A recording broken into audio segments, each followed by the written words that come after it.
Hello and welcome to the 19th episode of PEMpodcast, the PEMpodcast episode 19.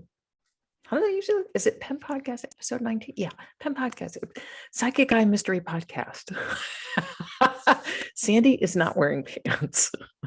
That's a little TMI. I am.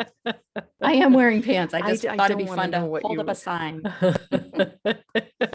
Oh my God.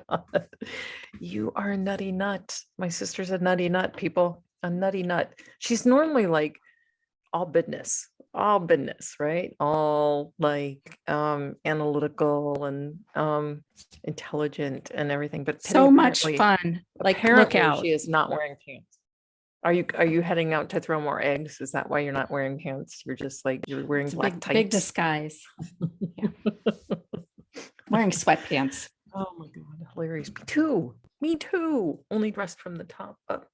Boop, boop. Oh goodness. We've got an interesting show today. We're kind of going to be a little bit, we're going to mix things up just a tiny bit. Well, we're going to actually mix things up quite a lot. So if you're watching this rather than listening to this, we actually have a slideshow presentation that Sandy put together. Which is like really amateur. So bear with us. Not nearly as amateur as it would be if I did it. Okay. It would be like, I would be holding up 3x5 cards with stick figures. That's pretty much what I would be doing. Yes. So no, I thought your slideshow, actually, when I looked through it, I thought it was very compelling. So we're trying to provide you with a little bit more entertainment. Not that we're not enough, please. But just in case your eyes are getting bored, your ears are totally entertained. Maybe your eyes are a little bored with our mugs. We have a slideshow presentation throughout the case. So and I'm not going to tell an anecdote. I'm not necessarily going to tell an anecdote this week. I thought what we do would be to kind of tackle some of the questions that we get on from YouTube. And if you have, this again points me to a request. Multifaceted request. So if you like this podcast, if you like the channel, if you like me, if you don't like me, if you just like Sandy, please, you would not be alone. You have your own fan club, Sands. You have your own fan. I have my hate club. You have a fan club. But if you like what we're doing, please hit the like button. And if you want to ring the bell so that you can subscribe to our channel and get notified. Also subscribe to our channel and then also ring the bell so you can get notified when we get new content up. That really, really helps us out. Helps the algorithm. Boop, boop, boop. So the like button takes 2 seconds, not even a second. That's it. It's one click. Why doesn't everybody click it right now? Just do it. The like button, everybody. We'll wait. But for subsequent shows that we have in the future, if you want to ask a question related to psychic phenomena, to mediumship, to kind of all of that stuff, please let us know. I think that we're going to, Sandy came up with a really great suggestion because I do teach classes on mediumship and future forecasting, stuff like that. I think I have a class starting again, maybe in the fall, maybe this, I don't know, sometime. At some time when I get a break, when I have a minute to teach another class, I will thoroughly investigate whether or not I can launch that. But anyway, so I think that what we're going to do is put together a little bit of content around, little ways that you can kind of work on your own intuition, little exercises, little things that you can do to kind of enhance your own radar. That will include stick figures, by the way. Don't give away my presentation, Sandy. Shadow puppets. We'll do shadow puppets. That's what we'll do. Sock puppets.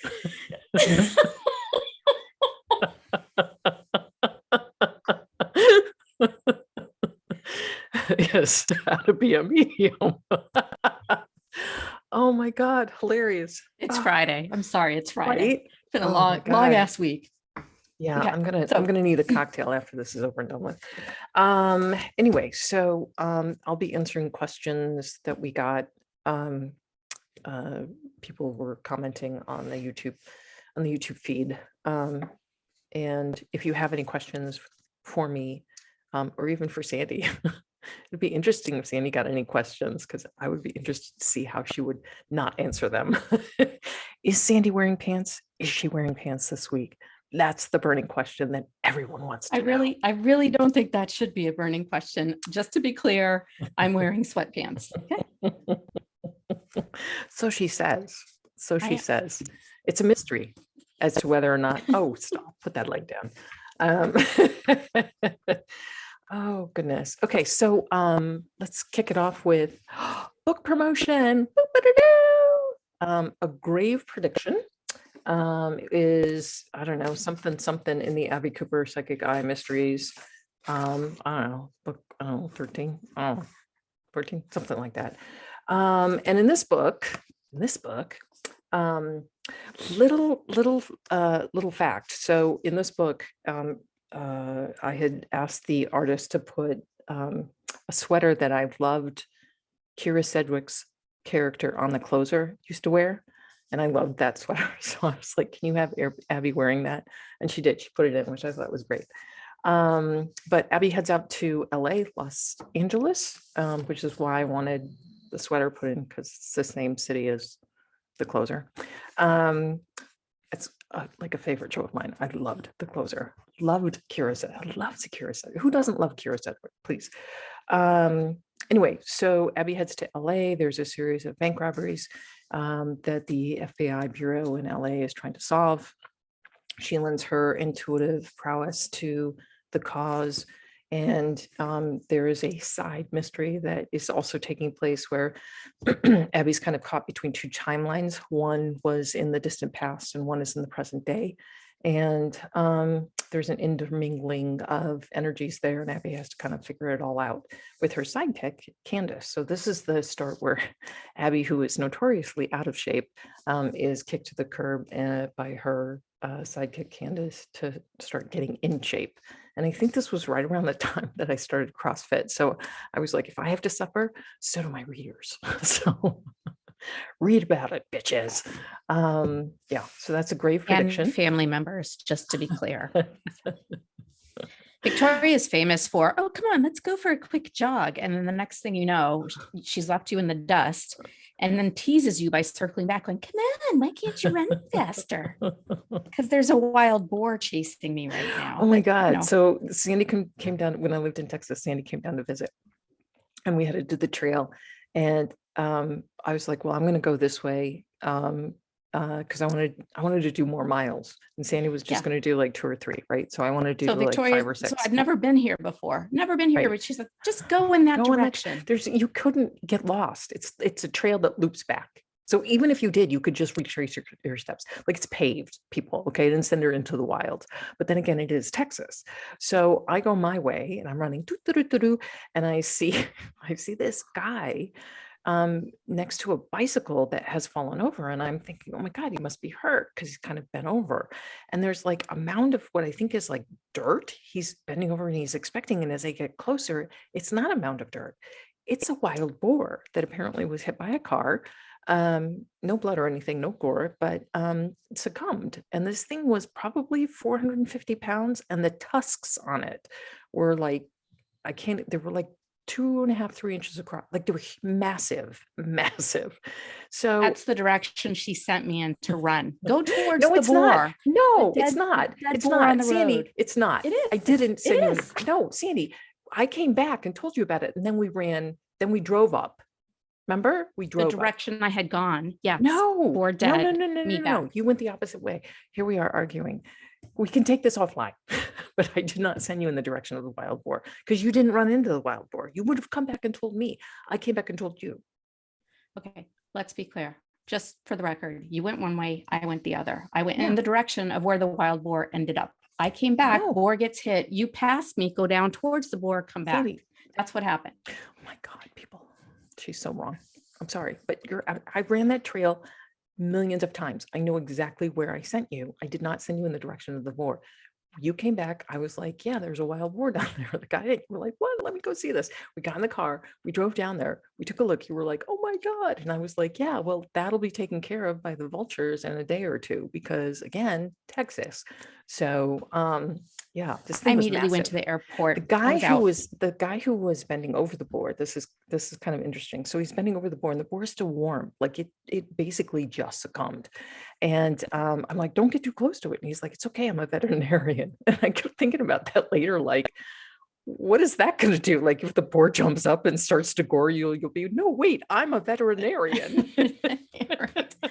Never The boar mind. will I be have like, oh, superpowers. sorry, wrong person. Like, And my name is "Come on, Dr. dude." Doolittle. Yeah, exactly. I know. It's okay. I'm a veterinarian. All right, dude. Oh, fun times. Anyway, so that's our wild boar story. Wild boar story. Okay, so question. Our audience is bored with that story. No, I think that they're intrigued. Like, it's not every day you run across a wild boar. Honestly, a 450-pound. I mean, the thing was massive. It was seriously like a small car. It was enormous, absolutely enormous. There's a huge problem of wild boars down in Texas. Like, really, really, they're dangerous. They pretty much eat everything in their path. So you definitely don't want to get in front of one ever.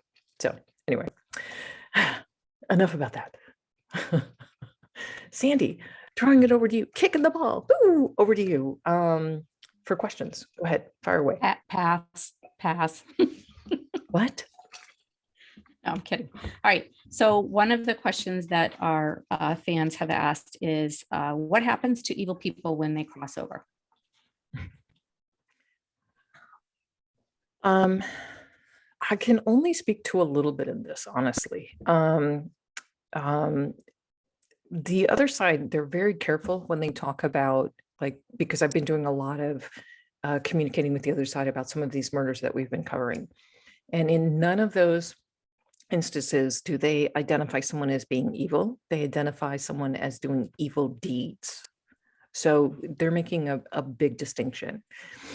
I think that when people choose to go down a path that is evil as we would define it, is for one of two reasons. One, they're broken, okay, just a broken human being. And the other is there's some sort of mental chemistry imbalance, illness that is causing them to act in this manner. So there's some sort of psychosis that's going on. So the soul, they never identify the soul as necessarily being evil. Having said that, you make your choices here and you have to own up to them on the other side. So there's a really great story that I read in a book when I was researching World War II on Adolf Hitler. And Hitler was actually a scout in World War I, and he was on the German front. So the German-Russian front, excuse me, he was on the Russian front. And he had come back from a mission. It was late at night or early in the morning. It was during a ceasefire. He was supposedly exhausted. He just wanted to eat his rations. He jumped into the trench next to his comrades. And he heard a voice in his head, and the voice said, "Get up and move." And Hitler, at first was like, brushed it off, started to open his rations. The voice insisted, "Get up and move, get up and move, get up and move." So because he was annoyed, he started moving down the trench, began to sit down again. The voice came back on in his mind, and it was like, "Get up and move." So just to shut the thing up, he kept walking down the trench until he was about 200 yards away from where he had been. And as he sat down, a mortar came over and detonated right in the middle of the soldiers that he had been about to sit amongst. And that story bothered me for so many years because I thought, what fucking guide is going to keep Hitler alive? Like, we could have avoided 100 million dead. We could have avoided World War II if, he had just sat down and gotten blown up with everybody else. And it took me a while of kind of thinking on it and really kind of meditating before I kind of got the answer. And the answer was that we choose our paths. So Adolf Hitler was always meant to be a powerful person, and he chose to go down an evil path rather than a positive path. And so is he on this other side? I have no doubt that he is, but he has to sort through the grief he caused 100 million souls. So I think that's why no medium has ever, heard from Adolf Hitler, because the man has a lot of stuff to get through, right? There's a lot to unpack there, the misery and the suffering and the hurt that he caused. I don't expect him to recycle back through anytime soon. I think he's like locked in over there, along with, some of these others that are so notoriously hateful, and have chosen such terrible, terrible paths to put other people through. So that's what I think happens to quote unquote evil people, souls who actually commit evil crimes. They have to there's not necessarily a penance, but they have to own it. And so they have to kind of experience in a way what their victims went through. So it's not fun, from what I understand. Okay. Another great question. Do murder victims confront their killers on the other side? I have never had someone tell me from the other side that they encountered the person that murdered them. I just haven't had that. I don't know. I think it's a choice. Honestly, I think it's a choice. So I think if they both end up on the other side right around the same time, like case in point, I was reading for a client not too long ago, and her ex-husband actually killed his girlfriend and then killed himself. It was a murder-suicide pact, and it was very sad because he came through immediately and was so regretful, so sorry, and to her, because he had kind of put her through a trauma in the ending that he chose for both himself and his girlfriend, right? So he was deeply, deeply, deeply regretful. But there was no indication that he had anything to do with the girlfriend that he murdered on the other side. So I have a feeling it's the victim's choice. I don't know that for sure, but I kind of have the feeling that if the victim is in a space where they are kind of recovered from that trauma and they want to encounter that person, I think that there's absolutely an open door there. And I'm sure that there are souls kind of gathered around to provide comfort and care and help, help them through that, help both the souls kind of through that. But I have never heard from someone who was murdered by someone else and said, yeah, I encountered my killer. I haven't heard of that. Does it happen? I'm sure it does. I'm sure it does. But I haven't seen it. I haven't heard it. So I can't say definitively yes or no. Another question is, does everyone cycle back? And if so, is there a certain timeline? I think most people choose to cycle back because this is such a great learning experience. So I think most people do recycle through. Usually I think the timeline's up, 100 years, maybe a little bit more. And it really depends. Some people circle back through pretty quickly. There was, I had a client who had a relative who had been really not very fun, very abusive. And they were getting ready to come back through pretty quickly because they had been so kind of terrible. Yeah, there was a malignant narcissism element to it for sure. But they felt that the best way to sort of work through what they had done was to come back down and kind of be in the role of victim, so that they could learn that perspective. So most of our cluster, most of our family, most of our loved ones cycle back through kind of together, sort of together. So if if your mom crosses over and then you cross over, it's likely you'll encounter her on the other side, and your grandparents. Your great grandparents, maybe not. Like our great grandmother is still on the other side. She hasn't circled back through yet. But from what I can tell, there's sort of 100 to 150 year span that goes by for people to kind of come back through. Okay. And then do our pets wait for us on the other side? They definitely do. Oh my God, I had the cutest reading last night, actually. I was reading for a young woman, and this was her first reading. And she was so open, which was fantastic. I love it when their energies are open because you just get flooded with information. It's fantastic. And her grandfather came through, and her grandfather, she was very close with her grandfather. He was the first person through the gate, was so talkative and chatty. He was just wonderful. And he held up this little dog. And so I'd asked her, I said, did you recently bury a small dog that you loved? And she said, yes, her beloved little Bichon she had buried. And then I kept seeing popsicles. And I was like, is the dog's name like Popsicle? And she said, no, but that was his favorite treat. Right? Adorable. The dog loved popsicles. So granddad was feeding the puppy popsicles on the other side. So yeah, our pets absolutely wait for us. It's my belief that sometimes they cycle back through. If we desperately need them, sometimes they'll cycle back through, but more often than not, they just kind of hang out and wait for us to cross so that they can be the first to kind of greet us when we cross over the rainbow bridge. And it's usually one family member that's sort of responsible for watching over the family's pets. So one person is kind of in charge of taking care of, all the cats, dogs, guinea pigs, hamsters, horses, goats, alpacas, whatever. Okay.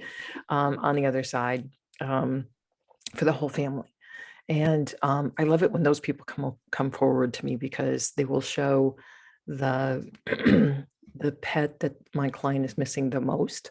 And then around their feet, from the person on the other side, around their feet, I'll see like a whole bunch of little critters, kind of circling around. And it's a little bit of chaos, which I kind of love. And they kind of roll their eyes like, see what I have to put up with over here kind of thing, which I think is really cute. So yeah, they do wait for us. And then finally, what happens when you have a client who wants to connect with a loved one who didn't speak English? Oh, language is there's no barrier. Mostly because they communicate through impressions, thoughts, feelings, and photos, pictures, images, references to pop culture. So it's not like I need them to speak English. It's they'll indicate maybe that they came from another country. Like I have a dear friend of mine who's also a client, and her grandmother came through and was extremely talkative and supplied tons of really, really great information. And I didn't know that. I knew that she came from China, but I didn't know that she didn't know English. There was no language barrier for me. And my friend let me know later, she said, yeah, my grandmother actually came from a very tiny village, spoke a dialect that is super rare in China. And there was zero language barrier at all, which I thought was awesome. And that's happened a lot. There have been a lot of relatives who lived and died in other countries and were fountains of information, and never spoke a word of English, which is no barrier over there. It's all kind of this telepathic kind of impression kind of thing going on. So yeah, languages. There might be like a thing that they'll show me that might be a little off, like as a custom. They might do something that I'm like, well, that's weird. And then it could be like that custom in that country. So something that was celebratory, and I'll be like, that's odd. But my client will say, no, that's part of the custom. That's part of the culture. So that's the only time that it's a little odd, a little off. But other than that, yeah, they communicate just fine, which is cool. So thanks for your questions, guys. And if you have any more, please hit the like button, then put your comment in. Then subscribe. Hit the bell. So yeah. Do a little dance. Exactly. All right, sweetheart. So Sands, we're going to talk about Amy Lynn Bradley, the disappearance of Amy Lynn Bradley. This is a pretty famous case. And it's not necessarily unknown what we think happened to her, but I've certainly got my impressions. So I'm going to, as Sandy's wait a minute, please, because today's podcast is one of 3 that we are focusing on victims that have disappeared or had something happen to them on a cruise ship. So when I was researching Amy's story and the other two that will follow over the next 2 weeks, I discovered that according to insider.com, nearly 400 people have gone overboard on cruises and ferries since the year 2000, which is about an average of 19 people per year. This disturbing reality surrounding cruise ship vacations is that there are no police on board, and it is highly unlikely that a disappearance case will be resolved quickly. Hold on, wait. There are no police on board? Any of these Nope. cruise ships? Nope. Then what happens if They a don't- crime gets committed? Well, let me finish. So in 2016 alone, there were 62 reported sexual assaults on cruise ships. And according to the FBI, only 16% of all murders and 7% of all sexual assaults aboard cruise ships lead to convictions or plea bargains. Why are these rates so low? Most of these ships fly under a Bahamian flag or register off the shores of the United States, including Panama, Bermuda, Italy, Malta, and the Netherlands. These flags of convenience, as they're known, enable the ship owners to skirt American safety and consumer protection laws, and as a result, they greatly inhibit the legal rights of passengers. So as of 2012, a law went into effect granting the FBI jurisdiction over any report of a U.S. citizen disappearing off of a cruise ship. And today's podcast is about someone who actually disappeared before that law was implemented. So there isn't a lot of information or legal intervention on this particular case. I've never taken a cruise, and I don't ever plan, after hearing that, after tuning in on this story, I don't ever plan on doing one. Have you ever done a cruise since? I can't remember if you I have. did once. Oh. I said personally never again. It's just not No. my scene. Yeah. No, thank you. But I think that, you're sold this beautiful visual, promised experience. And the reality is you do not have legal rights on a cruise ship if the flag of convenience is the ship is registered out, off the shores of the United States. And for the most part, major cruise lines do not register in the United States because the taxes are so high. Wow. So buyer beware. Yeah. I'm sure people have wonderful experiences on cruise ships. Yeah. They are an interesting type of vacation, but if you're a young woman in particular, be careful. Yeah. Definitely. Like you couldn't pay me if I was under the age of 40 to actually get on a cruise after having gone down the rabbit hole of Amy Lynn Bradley's disappearance. Honestly, truly. I mean, she was with her parents, so scary, super scary. All right, now is it time for you to take it away and for me to throw a slide up? Okay, now it's time. Okay.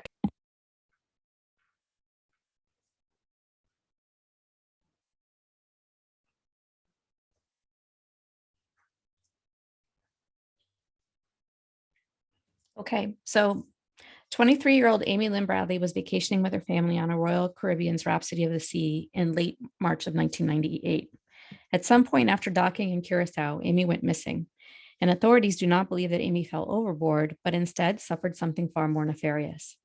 Amy was born on May 12, 1974 in Petersburg, Virginia.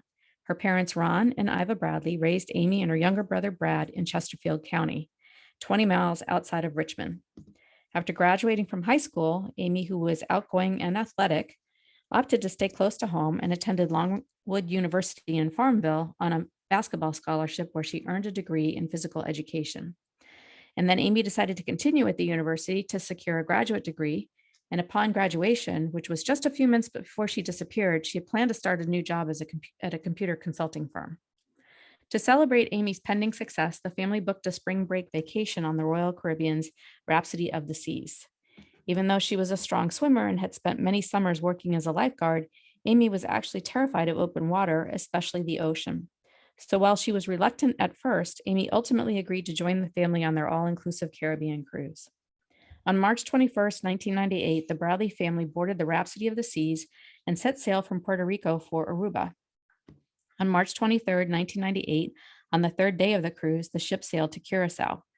Like Aruba, Curacao is also a Dutch Caribbean island under the Kingdom of the Netherlands. That evening, the family attended a dinner party on the upper deck of the ship, and after dinner, Amy and Brad decided to attend a Mardi Gras nightclub party where they enjoyed drinking and dancing with the members of the ship and their band, the Blue Orchid, well into the early morning hours of March 24th. One band member, Alistair Douglas, otherwise known as Yellow, was seen drinking with Amy, and a ship's videographer, Chris Fenwick, captured the two on video dancing. Yellow claims to have left the party at around 1 a.m. At around 3:35 a.m., Brad headed to the family's cabin, and the ship's computerized door lock system recorded Amy entering the cabin 5 minutes later. Brad and Amy sat out on the suite's balcony to talk about their evening before Brad retired to his bed. Amy opted to sleep out on the balcony on a lounge chair, as she had experienced some minor seasickness throughout the cruise and found the fresh air helpful. Between 5:15 a.m. and 5:30, Ron got up out of bed to check on his kids and saw that Brad was tucked into his bed, and through the closed glass sliding door, he saw Amy out on the balcony asleep in a lounge chair. Content that his children were safe inside the family suite, Ron went back to bed. However, when he got up 30 minutes later at 6 a.m., he noticed that Amy was not on the balcony or in the cabin, and her cigarettes and lighter were missing. Presuming that she had gone for a smoke, Ron elected to find Amy, as it was unlike her to leave without telling someone in the family where she was going. He searched the common areas of the ship, but couldn't find his daughter, so he quickly returned to the family cabin at 6:30 and woke Brad and Iva to inform them that Amy was missing. Their joyful family vacation was about to turn into a true nightmare. The Bradleys immediately contacted the ship's purser's office about Amy, but the purser was reluctant to use the ship's paging system because of the early morning hour. Having just docked in the port of Curacao, the purser and team were focused on organizing passenger day trips, and several crew members were scheduled for a day in port for some R&R. Amid the morning chaos, the Bradleys pleaded with the crew members to keep the ship's 2,000 passengers from disembarking until Amy could be located.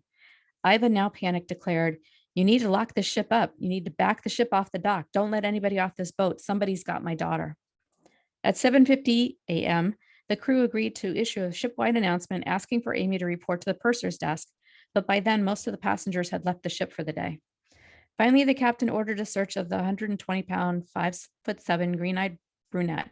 The ship's personnel were made aware of Amy's numerous tattoos, including a baby Tasmanian devil spinning a basketball on her left shoulder blade, tribal sun with a Chinese symbol in the middle of her lower back, and a Chinese symbol on her right ankle, and a green and blue gecko lizard around her navel. Officials claimed that they had searched all 10 decks, including the ship's 999 rooms, but found no trace of Amy. The Netherlands Antilles Coast Guard then conducted a 4-day search in the surrounding waters and along the cruise lines, but did not find any sign of Amy. The official conclusion: Amy may have fallen overboard or jumped to her death. Unwilling to accept this conclusion, Amy's family focused on piecing Amy's last hours aboard the cruise ship. Sometime between 5:30 and 6 a.m., they know that Amy got up, changed her clothes, and left the cabin with her lighter and cigarette. Ron talked to 2 passengers who told him they saw a woman matching Amy's description taking an elevator to the ship's deck with a cigarette and lighter. Crystal Roberts reported that she saw Amy early that morning with a bass player from the ship's band. Quote, "I saw Amy and the band member walk over and up to the next deck above us, and about 10 minutes later, he came walking around by himself," end quote. The family also encountered a cab driver who stated that a woman matching Amy's description approached him claiming that she had urgently needed a phone. The cabbie's sighting was never confirmed by authorities. As the ship sailed on from Curacao, it became apparent that the Bradleys' beloved daughter might have been kidnapped from the ship and forced into the Caribbean's illegal human trafficking industry. In particular, the statement that a band member, Yellow, provided to authorities contradicted what was captured on closed caption TV. A ship's waiter was also suspected in Amy's disappearance due to his overt attention during dinner service on the night of the 23rd. He was persistent in asking Amy to join him for a drink once the ship reached Curacao. Finally, the ship's professional photographer had printed out all the photos taken throughout the cruise to sell at his kiosk, but the family could not find any photos of Amy, which was odd, which prompted them to think that the photos of their daughter had been stolen for degenerate purposes. In the years after her disappearance from the Royal Caribbean cruise ship, additional reports of sightings of Amy seemed to support the theory that she was a victim of human trafficking. In fact, it was common knowledge in the maritime community that attractive young white women are very desirable to foreign procurers. Reported sightings included in August of 1998, 5 months after her disappearance was made public, and a detailed description of Amy was released that included her defining characteristics and tattoos. A Canadian computer engineer claimed to have seen Amy with 2 men walking on a beach in Curacao. The witness noticed that the woman was constantly trying to get his attention until he lost sight of her at a nearby cafe. The woman's tattoos were reportedly identical to Amy's and could be seen clearly by the man as he sat 2 feet away from her. He was certain the woman he saw was Amy. In January of 1999, a U.S. petty officer claimed to have encountered a woman in a brothel in Curacao who told him that her name was Amy Bradley. As she explained that she was being held against her will and not allowed to leave, she begged him for help. Unfortunately, the petty officer waited until he had retired from the Navy before he contacted Amy's family, as he feared for his career having been in a brothel illegally. In 2005, Judy Moorer came across a woman in the restroom of a department store in Barbados. The woman was accompanied by 3 men who proceeded to threaten her if she did not follow through on a deal. After the men left, Judy approached the distraught woman, who managed to tell her that her name was Amy and that she was from Virginia, before the men re-entered the restroom and took her away. Judy called authorities and helped to create a composite sketch of Amy and of the 3 men. On November 17th in 2005, on an episode of Dr. Phil, Ron and Iva appeared and shared an email they had received on the Bradley family website containing 2 images of a woman that resembled Amy. The photographs were forwarded to the family by a member of an organization that tracks victims on sites that feature sex workers. Known as Jazz, the woman in the photos appeared to be distraught and despondent. With no further sightings of Amy or solid evidence of her demise, the family had declared her legally dead on March 24, 2010, 12 years after her disappearance from the Rhapsody of the Seas. Officials of the Royal Caribbean Cruise Line insist that Amy either left the ship on her own or met with an unfortunate accident. Her family is convinced the opposite is true. The FBI is offering a reward of up to $25,000 for any information that could potentially lead to the recovery of Amy Lynn Bradley or an arrest or conviction of the person or persons responsible for her disappearance. In addition, the Bradleys are offering a $250,000 reward for information leading to Amy's safe return, and separately are offering a $50,000 reward for information leading to Amy's current location.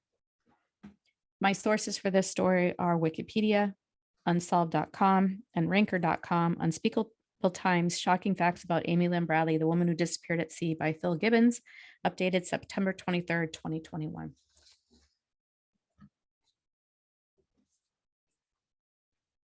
Tough case. Really, like this is kind of the second one that we've done in subsequent weeks where the victim is just like, she's right there, she's right there. If anybody could just find her, just hear her. So my take is, I reached out to the other side, and pretty much they said that Amy was taken by members of the crew, that there was like this ring of these guys. I got the impression that it was definitely more than 2 or 3. I got the impression it was like 5 to 6 of these men, and I got a strong connection to the kitchen. So when I was doing some research on kitchens for large cruise ships, because they have to prepare like 30,000 meals, no small task. So the kitchens are massive, and they have massive storage rooms, and they have massive prep rooms that are kept separate. So fruit is done in one room, meat is done in another room, dairy is done in another. So there's no cross contamination for people who have food allergies. So they keep that all, really super separate. So my impressions were that Amy was definitely kidnapped. She was drugged, and she was either squirreled away to one of these rooms or put in a storage unit that was basically soundproof. So like a refrigerator, but the temperature wasn't set to freezing. And then when it was time to bring on more produce and food, or take out the garbage, she was carted off the ship. There was a sense that she was carted off in a container of some kind that allowed her to breathe, but I don't think that she was conscious during that time. I think that they drugged her. And I think that they kept her drugged and basically sold her into the sex slave industry. I 100% believe that the sightings of her were actually Amy. I believe those pictures of her were Amy. I mean, it's just so clear to me, that that's Amy in those pictures. As for what happened to her, that's where, I want to prepare you guys. It's a little bit of a gut punch, but I was basically told that someone wanted to know what it was like to murder a girl, and so they paid for the experience, and that's how she died. And I believe that she was starting to call too much attention to herself anyway, so they kind of set this up. I don't believe that she was necessarily taken into an alley and shot, but I do believe that there was a bit of suffering for her, unfortunately. But there was also a sense from the other side. They said, even though she fought to the bitter end, there was a sense of relief and release because, this poor woman had been in absolute hell 7 years. For almost 10 7 years. years. Yeah. So just it's just awful. It's just awful what happened to her. Just awful that this kind of industry exists, because there are literally millions of Amy's out there, honestly. And I wrote down that there was something like 25 million people are involved in are trapped in human trafficking, and this includes slave labor, and the sex traffic industry and children. That's a whole thing. Pedophile tourism. It's a whole thing, and it's despicable and disgusting. So when I asked about Amy on the other side, what she was doing on the other side, they pretty much assured me that she was actually doing very well on the other side, and that she was involved in helping children who had met their demise through the same conditions, helping with their transitions. And there was this one thing that I thought was kind of unusual and sort of beautiful. Someone said from the other side, they said that she lives at the end of a rainbow.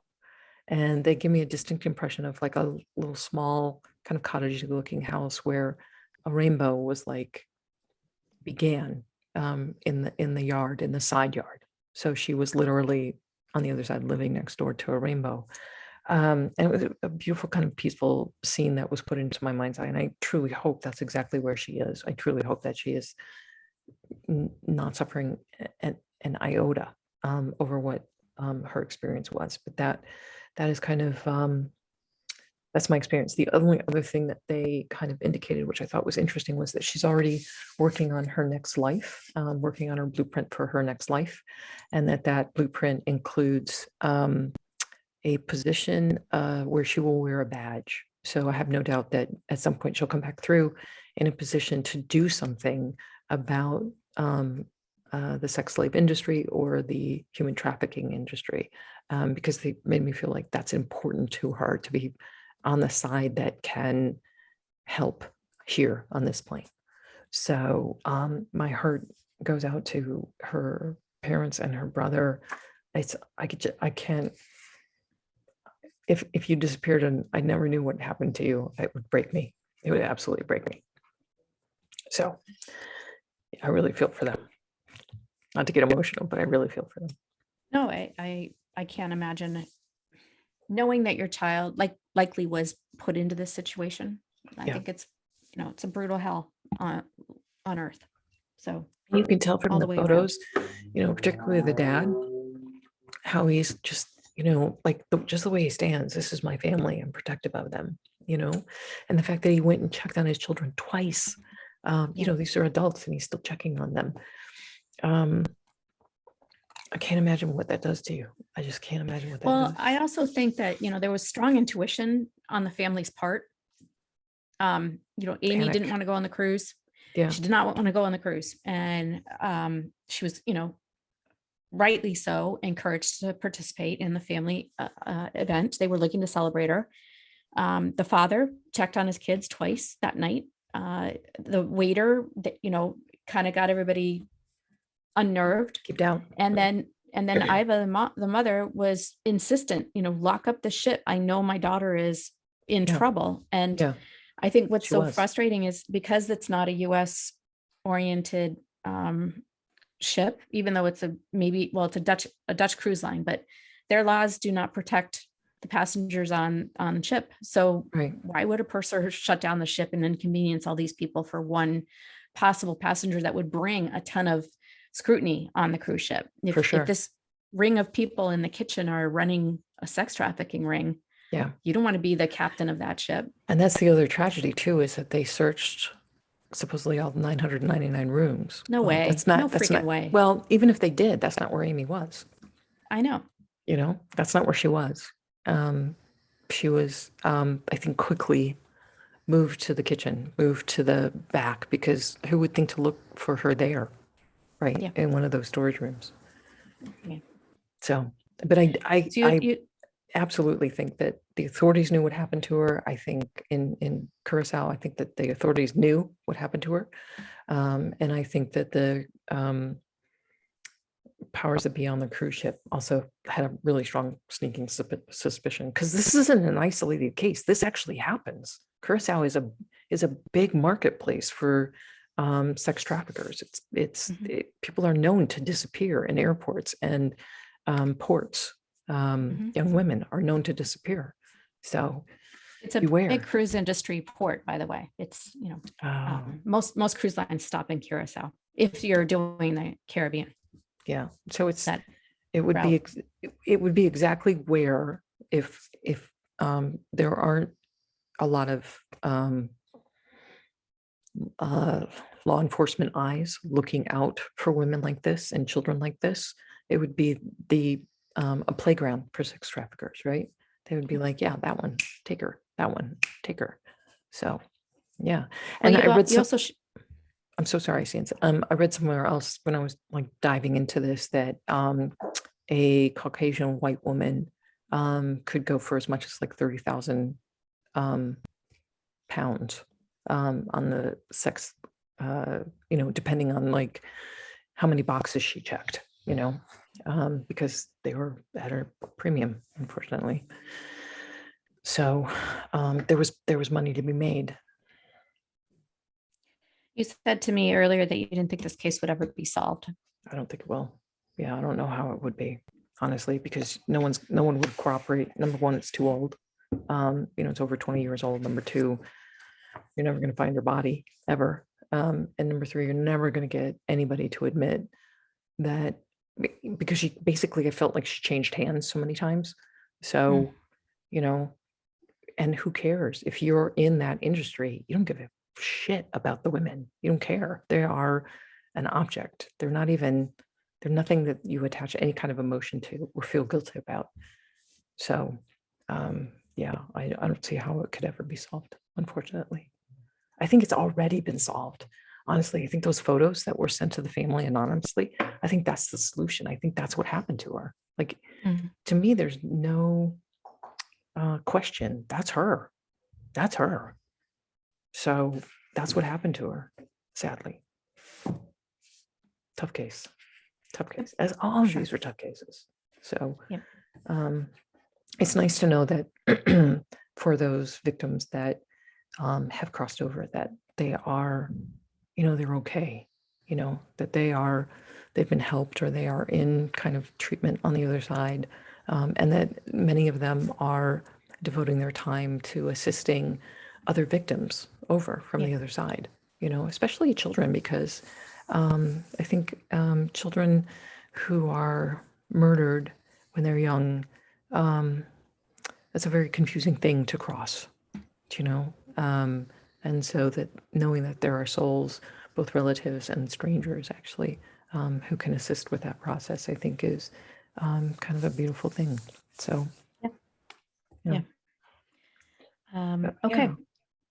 So next week's podcast is covering the mysterious disappearance of George Allen Smith IV, and he also was on a Royal Caribbean ship, but it was an international ship, and disappeared somewhere between Greece and Turkey on his honeymoon.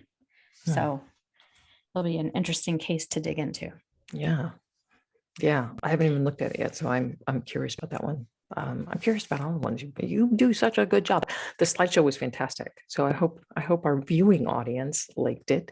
And if you're listening to this and want to see it, jump on over to YouTube and hit the like button, subscribe button. Let us know what you thought. Like, I know it wasn't like super techy, but if it enhanced your experience, would love to hear. So thank you. Yeah, feedback. So, all right, Sandy, I love you so much. Thank you.